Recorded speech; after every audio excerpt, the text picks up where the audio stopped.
Now, he was asked how he would rate the meeting from 1 to 10. Donald Trump replied 12. Trump saying on board Air Force One, whilst on his way home after a meeting of approaching 2 hours with Xi Jinping, that he struck a deal to reduce tariffs on China in exchange for Beijing resuming US soybean purchases, keeping rare earth exports flowing, and cracking down on the illicit trade of fentanyl. Trump saying he will now visit China in April. Let's hear exactly what he had to say.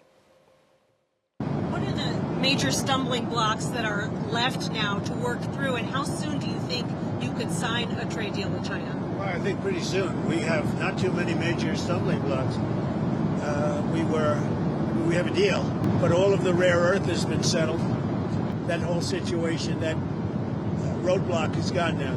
There's no roadblock at all. Donald Trump there. Well, let's cross live then to our correspondent Jan Camenzind Broomby, who joins us from Beijing. Jan, firstly, we've had some reaction, haven't we, coming in from China after that reaction we just heard there from Donald Trump?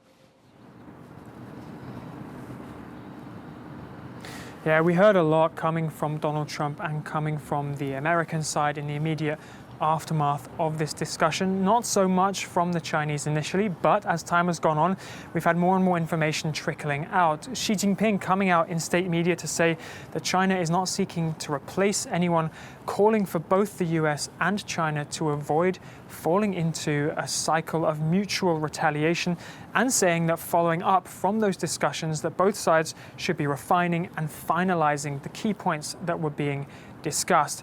Of course, we also heard a final confirmation now about something that we've been talking about for some time, and that is whether or not Trump will be visiting China. It seems as if the red carpet will be rolled out in Beijing here in April for a Trump visit. And in the last hour, we've heard from the Chinese Commerce Ministry. They've been saying that there is a trade truce between the US and China that is expected to last for a year, and suggesting that China will suspend rare earth controls that it had introduced earlier this month.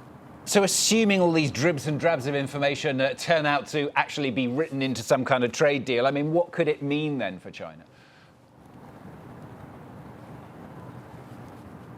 Yeah, there's good news for China as well that's come out of these discussions. We've been talking on France 24 for the last few weeks also about maritime rules. China, of course, dominates the seas when it comes to shipping, sending things all across the world. And the US had introduced a new series of rules that were set to regulate and limit China's ability to do this. That was the threat, at least. And the US has agreed to suspend these new rules on shipping. They're also suspending new rules regarding company ownership that Beijing had warned would threaten thousands of companies here in China. We also know that there is a TikTok deal that both sides have agreed to continue to hash out.